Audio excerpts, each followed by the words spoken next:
بسم اللہ الرحمن الرحیم۔ ہمارے چینل میں خوش آمدید۔ میں روز جب بھی صبح کے وقت جاگتی تو اپنے آپ کو کمرے کے بجائے نیچے صحن کی چارپائی پر لیٹا دیکھ کر دنگ رہ جاتی۔ آخر ایسا کیسے ہو سکتا تھا؟ مجھے اچھی طرح یاد ہوتا تھا کہ میں بستر پر اپنے شوہر کے ساتھ ہی لیٹا کرتی تھی، مگر ہر صبح اپنے آپ کو کمرے سے باہر پا کر مجھے اب بہت ہی زیادہ خوف آنے لگا تھا۔ آخر کون مجھے بغیر سمجھ ڈالے یہاں لے کر آیا کرتا تھا؟ اب تو میرا شوہر بھی کچھ دنوں سے اس بات کی شکایت کرنے لگا تھا کہ اکثر اس کی آنکھ رات میں کھلتی ہے تو میں کمرے میں موجود نہیں ہوتی تھی۔ اس سب سے میں دن بدن اپنے شوہر کی نظروں میں مشکوک ہوتی جا رہی تھی۔ وہ تو پہلے ہی مجھ سے اکھڑا اکھڑا رہتا تھا۔ جب سے یہ عجیب پراسرار واقعہ روزانہ میرے ساتھ پیش آنے لگا تھا، وہ مجھ پر شک کرنے لگا تھا کہ میں ضرور کسی سے رات کے اندھیرے میں ملنے جاتی ہوں۔ شادی کے بعد سے ہی میرا شوہر میرے ساتھ کبھی بھی ٹھیک نہ ہوا، نہ کبھی اس نے مجھے بیوی ہونے کا درجہ دیا۔ اس کے باوجود میں نے یہ بات کسی کو نہ بتائی، بس صبر کے ساتھ اپنی زندگی گزارتی جا رہی تھی۔ مگر اب ایسے لگتا تھا جیسے کوئی پراسرار طاقت موجود تھی جو خود بخود رات کو مجھے میرے کمرے سے باہر صحن میں لے آتی تھی۔ ایک دن آدھی رات کو میری آنکھ کھلی تو میں صحن میں ہی چارپائی پر لیٹی ہوئی تھی۔ میں ڈر کے مارے اٹھ کر بیٹھ گئی۔ اپنے کمرے میں جانے کے لیے اٹھی ہی تھی کہ ایک دم سے کسی کا ہیولا نظر آیا جو کہ کھڑکی سے کودتا ہوا باہر جا رہا تھا۔ مجھے ایک دم اس سے خوف محسوس ہوا۔ میرا شک یقین میں بدل گیا تھا کہ ضرور یہی شخص روزانہ مجھے کمرے سے اٹھا کر یہاں باہر لے آتا تھا۔ میں جلدی سے چارپائی سے اٹھی اور دبے قدموں اس کے پیچھے جانے لگی۔ مجھے اس پراسرار شخص پر بہت غصہ تھا جس کی وجہ سے میرا شوہر ہر وقت مجھ پر شک کرتا تھا اور مجھے بے عزت کرتا رہتا۔ آج میں نے سوچ لیا تھا کہ دودھ کا دودھ اور پانی کا پانی کر کے رہوں گی۔ میں ایک ہی جست میں اس کے باہر نکلنے سے پہلے ہی اس تک پہنچی۔ میں نے جیسے ہی اس ہیولے کو اس کے گریبان سے پکڑ کر اندر کی جانب کھینچا تو وہ توازن برقرار نہ رکھتا ہوا سیدھا میرے اوپر آ کر گر گیا۔ میرا سانس خوف کے مارے بند ہونے لگا۔ میں نے اس انجان آدمی کو ایک دھکا دے کر خود سے الگ کیا، مگر تب تک بہت دیر ہو چکی تھی۔ کچھ ٹوٹنے کی آواز نے مجھے چونکا دیا۔ میں نے فوراً سے اس آواز کی طرف دیکھا تو وہاں میرا شوہر کھڑا اپنی آنکھوں میں تیش لیے مجھے گھور رہا تھا، جبکہ میرا حال تو ایسے تھا کہ کاٹو تو بدن میں لہو نہیں۔ میرا شوہر پیاس لگنے کی وجہ سے ہاتھ میں جگ تھامے باورچی خانے آیا تھا اور مجھے اس طرح رات کے وقت ایسی نامناسب حالت میں ایک نامحرم کے ساتھ دیکھ کر وہ آگ بگولا ہوتا میری طرف بڑھا اور آتے ہی مجھے ایک کے بعد دوسرا تھپڑ مارتا گیا۔ نیچ عورت، مجھے کافی دنوں سے تجھ پر شک ہو گیا تھا کہ تو رات کی تنہائی میں کمرے سے باہر ضرور اپنے عاشق سے ملنے جاتی ہوگی، مگر ہر بار ہی تو جھوٹی قسمیں کھا کر انکار کر دیا کرتی تھی۔ آج جب میں نے تجھے رنگے ہاتھوں پکڑ لیا ہے تو اب میں تجھے کسی صورت اس گھر میں نہیں رہنے دوں گا۔ تو نے میری عزت کا جنازہ نکال کے رکھ دیا ہے۔ میں تجھے ابھی اور اسی وقت طلاق دیتا ہوں۔ میرے اوپر تو جیسے قیامت ٹوٹ پڑی۔ میں ساکت کھڑی اپنے شوہر کو دیکھ رہی تھی جس نے مجھ سے جان چھڑوانے میں ایک لمحہ نہ لگایا۔ اس کو تو بس موقع کی تلاش تھی۔ اس نے یہ تک نہ دیکھا کہ جو کچھ اس نے دیکھا تھا وہ نظروں کا دھوکہ بھی ہو سکتا تھا۔ ہمارا 4 سالوں کا ساتھ یوں ایک غلط فہمی کی وجہ سے ختم ہو گیا۔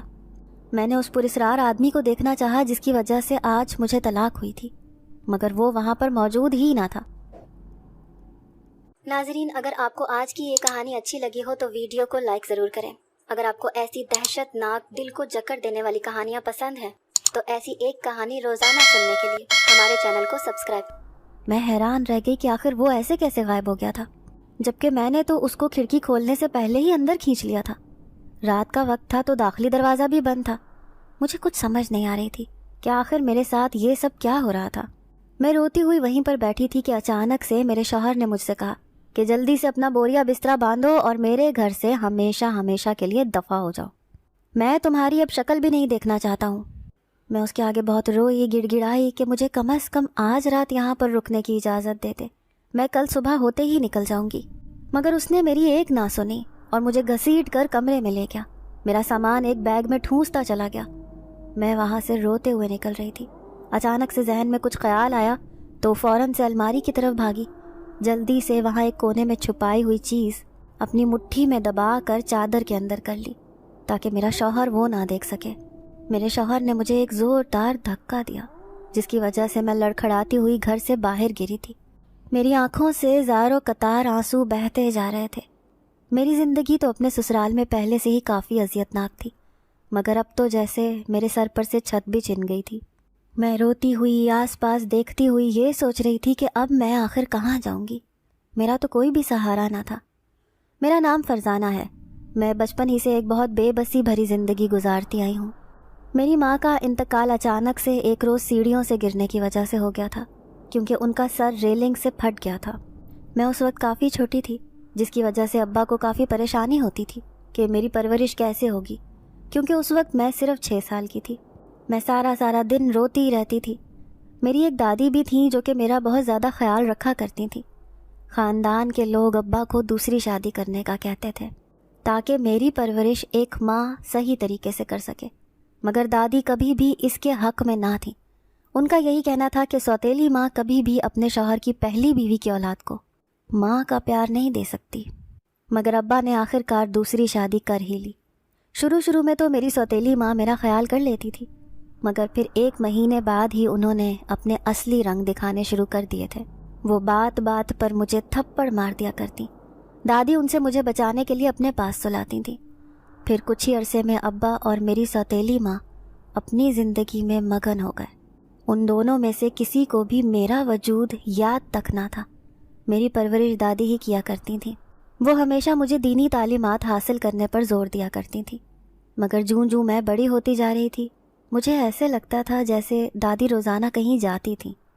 وہ رات کے وقت میرے سونے کے بعد کمرے سے اٹھ کر کہیں چلی جایا کرتی تھیں. میں جب بھی رات کو اٹھتی تو ان کو کمرے میں موجود نہ پا کر کافی ڈر جایا کرتی تھی. مگر پھر دادی کی آواز سن کر کچھ عجیب سا احساس ہوتا تھا.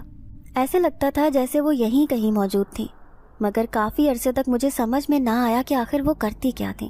ایک دفعہ میں دادی کو چائے دینے کمرے میں آ رہی تھی کہ باہر سے ہی ایسے لگا جیسے دادی کسی کے ساتھ باتیں کر رہی تھیں، کیونکہ مجھے کسی کی بھاری پراسرار آواز سنائی دے رہی تھی.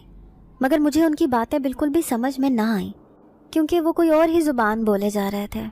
میں سمجھی کہ دادی کا کوئی رشتہ دار ہوگا، اسی لیے میں سر پر دوپٹہ درست کرتی جیسے ہی کمرے میں داخل ہوئی تو دادی بستر پر لیٹی سوئی ہوئی تھی. میری حیرت کی انتہا نہ رہی کہ آخر ایسا کیسے ہو سکتا تھا، کیونکہ ابھی 1 منٹ پہلے تک تو دادی کی آواز آ رہی تھی، وہ کسی سے بات کر رہی تھی. مگر اس وقت کمرے میں گہری خاموشی چھائی ہوئی تھی. میں دادی کے قریب گئی، مگر وہ واقعی میں گہری نیند میں سو رہی تھیں. مجھے بہت زیادہ خوف آیا، مگر پھر کچھ دنوں بعد میں یہ سب کچھ بھول گئی کہ شاید میرا وہم ہو. اسی طرح ایک دن میں روٹیاں پکا رہی تھی تو غلطی سے مجھ سے ایک روٹی تھوڑی سی جل گئی. میری سوتیلی ماں کو اس قدر غصہ آیا کہ انہوں نے میرا ہاتھ پکڑ کر فوراً سے جلتے توے پر رکھ دیا. میں بہت چلائی مگر انہوں نے مجھ پر ذرا رحم نہ کھایا. میری دادی یہ سب صحن میں بیٹھی دیکھ رہی تھی. انہوں نے میری سوتیلی ماں کو بہت روکا، مگر وہ کسی صورت نہ رکی. پھر اسی رات میں نے دادی کو کمرے سے باہر جاتے دیکھا تو پوچھا کہ دادی آپ کہاں جا رہی ہیں؟ تو انہوں نے کہا کہ وہ تھوڑی دیر باہر صحن میں بیٹھنے جا رہی تھیں، کیونکہ ان کو گھٹن محسوس ہو رہی تھی. میں اس وقت نیند میں تھی، اسی لیے تھوڑی دیر میں دوبارہ سے سو گئی. مگر کچھ ہی دیر میں مجھے جاگنا پڑا، کیونکہ مجھے اپنی سوتیلی ماں کی چیخیں پورے گھر میں گونجتی ہوئی سنائی دینے لگیں. میں ایک جھٹکے سے اپنے بستر سے اٹھی، اپنی سوتیلی ماں کے کمرے میں گئی. وہاں پر میں نے دیکھا کہ ان کے ہاتھ مکمل طور پر جھلس چکے تھے، جس سے ان کے ہاتھوں پر چھالے پڑے ہوئے تھے. میں ان کی مدد کرنے جانے ہی لگی تھی کہ دادی نے میرا ہاتھ پکڑ لیا، مجھے اپنے ساتھ اپنے کمرے میں لے آئی. مجھے یہ سب کافی عجیب لگ رہا تھا کہ آخر آدھی رات کو کس نے ان کے ہاتھوں کو جلایا تھا. ایسے لگتا تھا جیسے اس گھر میں کوئی پراسرار مخلوق موجود تھی، جس کی وجہ سے یہ سب پراسرار کام ہو رہے تھے. میں دادی کے ساتھ ہی ڈر کے مارے سو گئی. میں کانپتی بھاگتی جا رہی تھی. مجھ سے جتنا ہو سکتا تھا میں بغیر رکے آگے جاتی جا رہی تھی. ساتھ میں ایک دفعہ پیچھے بھی مڑ کر دیکھتی تھی. ایک عجیب سا کالا سایہ ابھی بھی میرے پیچھا کرتا ہوا میرے پیچھے آ رہا تھا، جس کو دیکھ کر میرا چہرہ زرد پڑتا جا رہا تھا. اس کے ہاتھ میں ایک تلوار تھی جو کہ آگ کی بنی ہوئی تھی. وہ کالا سایہ اپنی بھیانک آواز میں مجھے رک جانے کا کہے جا رہا تھا، مگر میں اس کی کسی بات کو نہیں سن رہی تھی، کیونکہ مجھے پتا تھا کہ وہ مجھے اپنی اس آگ سے بنی تلوار سے جلا کر بھسم کر دینا چاہتا تھا. میں زاروں قطار روتی جا رہی تھی، کیونکہ میرے اندر اب مزید ایک قدم اٹھانے کی ہمت نہ بچی تھی.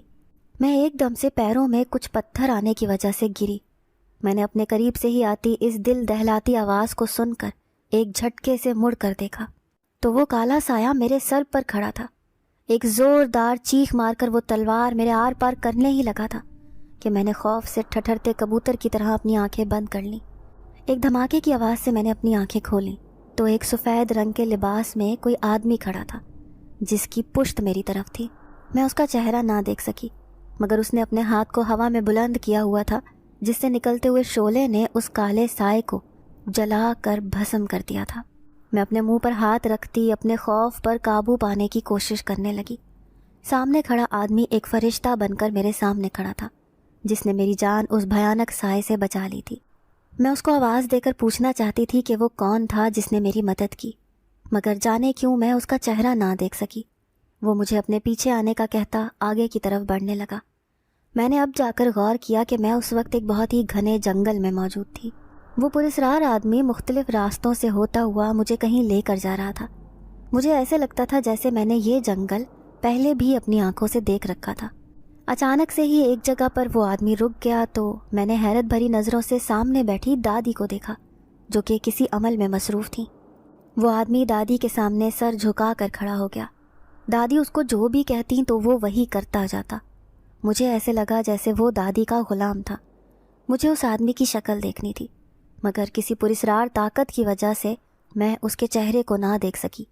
دادی نے مجھے اپنے پاس بلا کر ایک خاص چابی کے ذریعے ہونے والا عمل بتایا جو کہ چاند کی روشنی میں کیا جاتا تھا۔ دادی نے یہ بتا کر اس سامنے کھڑے آدمی کو کوئی اشارہ کیا تو وہ دیکھتے ہی دیکھتے ہوا میں غائب ہو گیا۔ میں خوف کے مارے دادی سے چپک گئی۔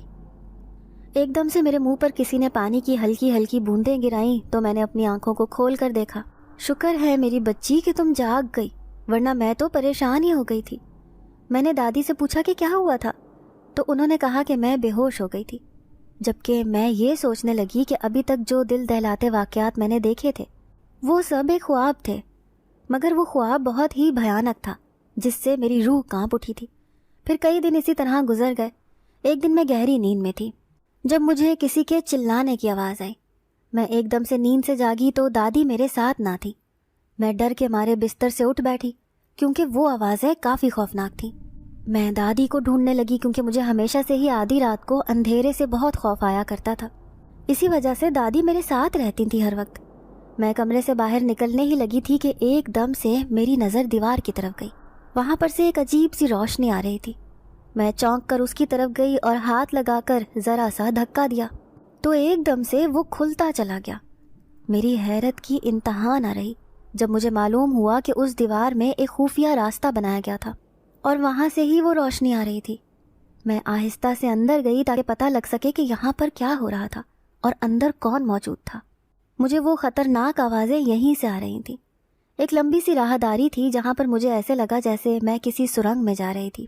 آگے چل کر مجھے اچانک سے رک جانا پڑا کیونکہ سامنے دادی ایک جگہ پر بیٹھی ہوئی تھی، مگر ارد گرد دیکھ کر میرے اوپر حیرتوں کے پہاڑ ٹوٹ پڑے کیونکہ یہ ایک جنگل تھا۔ مجھے سمجھ نہ آیا کہ یہ ہمارے گھر کے اندر اتنا بڑا جنگل کہاں سے آ گیا۔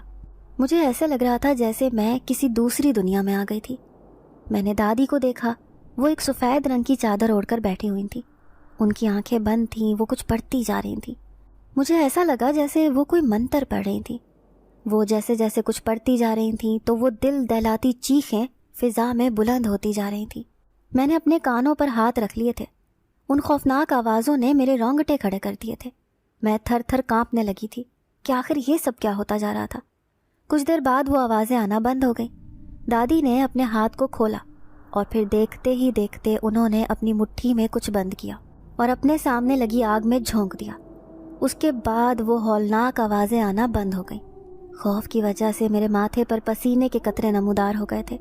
دادی خود بھی یہ سارا عمل کر کے کافی ہانپ گئی تھیں۔ ایسے لگ رہا تھا جیسے وہ کافی مشقت والا کام کر چکی تھیں۔ میں یہ سب دیکھ کر لرزتی ہوئی وہاں سے واپس بھاگی۔ جلدی سے کمرے میں آ کر بستر پر لیٹ گئی۔ پھر اسی طرح ساری رات میں ڈر کے مارے سو نہ سکی۔ اگلے دن دادی کو دیکھا تو مجھ سے رہا نہ گیا۔ میں نے کمرے کا دروازہ بند کیا، دادی سے کل رات کے بارے میں پوچھا تو وہ کہنے لگیں کہ مجھے رات کو ہی سمجھ آ گیا تھا کہ تم وہ سب کچھ دیکھ چکی ہو۔ میں نے دادی سے ڈرتے ہوئے پوچھا تو انہوں نے کہا کہ کل رات جو کچھ تم نے خوفناک منظر دیکھ کر جو تم ڈر کے بھاگی تھی وہ میں ایک عمل کر رہی تھی جس میں کالی بھیانک طاقتوں کو میں نے جلا کر بھسم کر دیا تھا۔ وہ طاقتیں پورے گاؤں میں پھیلی ہوئی تھیں اور ان سے بہت سے لوگوں کو کافی نقصان پہنچا تھا۔ میں یہ سب کچھ اپنی جوانی سے کرتی آ رہی ہوں، کیونکہ تمہارے دادا نے مرتے وقت اپنے کچھ موکل میری غلامی میں دے دیے تھے۔ اب میں پوری طرح سے ان پر حکومت کرتی ہوں، وہ میرے تابع دار ہیں۔ دادی کے منہ سے یہ سب کچھ سن کر میں نے پوچھا کہ دادی، یہ موکل مجھے دکھائی کیوں نہیں دیتے؟ دادی نے کہا کہ وہ صرف انہی کو دکھائی دیتے ہیں جن کے وہ غلام ہوتے ہیں۔ ویسے بھی ابھی تم کافی چھوٹی ہو، اسی لیے تمہیں ان پراسرار طاقتوں سے خوف آئے گا۔ وہ سب کے سب جنات ہیں جو کہ آتشی مخلوق ہیں، اور میری اجازت کے بغیر وہ کبھی کسی کو محسوس نہیں ہو سکتے۔ میرے اوپر تو مانو حیرتوں کے پہاڑ ٹوٹ پڑے یہ جان کر کہ میری دادی جنات پر حکومت کرتی ہیں۔ میں بہت زیادہ ڈر چکی تھی۔ پھر اس کے بعد سے میں نے دادی سے مزید کوئی بھی بات نہ کی اس حوالے سے۔ میری سوتیلی ماں کا رویہ میرے ساتھ بہت ظالمانہ ہوتا تھا۔ میں ان کے کہنے کے مطابق سارے کام کرتی تھی، مگر وہ کسی صورت میں مجھ سے خوش نہیں ہوتی تھیں، نہ ہی کبھی ماں کا پیار دیتی، جس کے لیے میں ساری عمر ترستی رہی۔ اگر کبھی کچھ غلطی مجھ سے ہو جاتی تو وہ مجھے بہت زیادہ مارتی تھیں اور دادی کو بتانے سے سختی سے منع کیا کرتی۔ پھر اسی طرح وقت گزرتا گیا۔ کچھ دنوں سے دادی کی طبیعت کافی خراب رہنے لگی تھی، وہ بستر کی ہو کر رہ گئی تھی۔ میں اپنے رب سے بہت دعائیں کرتی کہ میری دادی ٹھیک ہو جائیں، مگر وہ گزرتے وقت کے ساتھ مزید بیمار ہوتی چلی گئیں۔ ایک دن انہوں نے رات کے وقت مجھے اپنے پاس بٹھایا، کہنے لگیں کہ مجھ سے ایک وعدہ کرو میری بچی۔ میرا دل بہت زیادہ گھبرا رہا تھا کیونکہ وہ اپنی آنکھیں بہت مشکل سے کھول پا رہی تھیں۔ انہوں نے میرا ہاتھ تھاما، میرے ہاتھ میں اپنی مٹھی میں تھامی ایک چیز پکڑائی۔ میں نے چونک کر دیکھا تو وہ ایک چابی تھی۔ میں نے ناسمجھی سے اس چابی کو دیکھا کہ آخر دادی نے یہ مجھے کیوں دی تھی۔ دادی نے کہا کہ مجھ سے وعدہ کرو، یہ چابی ہمیشہ اپنے پاس سنبھال کر رکھو گی، پھر چاہے جیسے بھی حالات کیوں نہ آ جائیں، تم نے یہ چابی کبھی بھی کسی دوسرے کے حوالے نہیں کرنی، بلکہ اپنی جان سے بڑھ کر اس کی حفاظت کرنی ہے۔ میں نے اس عجیب سی چابی کو دیکھا اور اپنی دادی کے ساتھ وعدہ کر لیا۔ پھر انہوں نے میرے سر پر اپنا لرزتا ہوا ہاتھ رکھا اور کچھ پڑھنے لگی۔ مجھے کچھ سمجھ نہیں آ رہا تھا کہ آخر دادی کیا پڑھے جا رہی تھی، کیونکہ وہ ہماری زبان بالکل نہ تھی۔ مگر جوں جوں دادی پڑھتی جا رہی تھی، مجھے اپنے ارد گرد کچھ عجیب سی آہٹ محسوس ہوئی۔ ایسے لگا جیسے کوئی تیسرا وجود بھی اس کمرے میں میرے اور دادی کے علاوہ موجود تھا، مگر میں اس کو دیکھ نہیں سکتی تھی۔ میں نے ڈر کر ادھر ادھر دیکھا تو کچھ عجیب سا سایہ دکھائی دیا، جس کی وجہ سے میں دادی کے کچھ قریب ہو کر بیٹھ گئی۔ دادی نے مجھے ڈرتے ہوئے دیکھا تو کہا کہ گھبراؤ مت میری بچی، تمہیں کوئی خطرہ نہیں ہے۔ دادی یہ سب کہہ کر ایک دم سے خاموش ہو گئی۔ میں نے دیکھا تو وہ ہمیشہ کے لیے مجھے اکیلا چھوڑ کر اس دنیا سے جا چکی تھی۔ میں بہت زیادہ روئی مگر دادی جا چکی تھی۔ دادی کے مرنے کے بعد میں بالکل اکیلی ہو گئی تھی، کوئی بھی میرا خیال کرنے والا نہ تھا۔ اب میری سوتیلی ماں کو کھلی چھوٹ مل چکی تھی، اب وہ میرے ساتھ جانوروں سے بھی بدتر سلوک کرتی تھی۔ میں ہر وقت پریشان رہتی تھی کہ کسی طرح میری زندگی بدل جائے، کیونکہ اپنی سوتیلی ماں کے ظلم مزید سہنے کی مجھ میں ہمت نہ بچی تھی۔ میں یہی دعا کرتی تھی کہ مجھے کوئی شہزادہ مل جائے جس کے ساتھ میں اس دنیا سے دور چلی جاؤں۔ کچھ ہی دنوں میں میری سوتیلی ماں نے ایک دن کچھ لوگ گھر پر بلوائے۔ وہ لوگ میرا رشتہ لے کر آئے تھے۔ میں ان لوگوں کو دیکھ کر کچھ عجیب سا محسوس کرنے لگی، کیونکہ وہ میری سوتیلی ماں کے ساتھ کچھ راز و نیاز کرنے میں مصروف تھے۔ میں نے جب اپنی سوتیلی ماں کو ان لوگوں سے ایک بڑی رقم لیتے دیکھا تو کچھ گڑبڑ کا احساس ہوا۔ ضرور یہ سب کچھ ٹھیک نہیں ہو رہا تھا۔ مجھے ایسا محسوس ہونے لگا جیسے میری سوتیلی ماں مجھے پیسوں کے عوض بیچ رہی تھی۔ میں نے یہ بات اپنے ابا سے بھی کی، مگر انہوں نے مجھے ایک زناٹے دار تھپڑ مار کر چپ کروا دیا۔ وہ تو ایک عرصہ ہو گیا تھا میری شکل تک نہ دیکھتے تھے، بس میری سوتیلی ماں کے اشاروں پر ناچتے تھے۔ میں بہت روئی مگر کسی نے میری بات نہ سنی۔ مجھے بالکل انجان لوگوں کے ساتھ بیاہ دیا تھا۔ شادی کے بعد میرے سارے سہانے خواب چکنا چور ہو گئے، کیونکہ مجھے شادی کی پہلی رات ہی میرے شوہر نے کہا کہ وہ کبھی مجھے اپنی بیوی تسلیم نہیں کرنے والا، کیونکہ وہ کسی اور کو پسند کرتا ہے اور جلد ہی اس سے شادی کر لے گا۔ میں یہ سب سن کر صدمے میں چلی گئی۔ میں سوچنے لگی کہ اگر اس کو کوئی اور لڑکی پسند تھی تو پھر مجھ سے شادی کر کے میری زندگی برباد کرنے کی کیا ضرورت تھی۔ میں نے جب یہی سوال اپنے شوہر سے کیا تو اس نے کہا کہ اگر وہ شادی نہ کرتا تو اس کو جائیداد سے آگ کر دیا جاتا۔ میں اتنا بڑا سچ جاننے کے بعد کئی دن تک خاموش رہی۔ میری ساس نے آج تک مجھے کبھی بھی پیار بھری نظروں سے نہیں دیکھا تھا۔ وہ بس مجھے گھر میں ایک نوکرانی بنا کر لائی تھی، جس سے وہ گدھوں کی طرح کام لیتی۔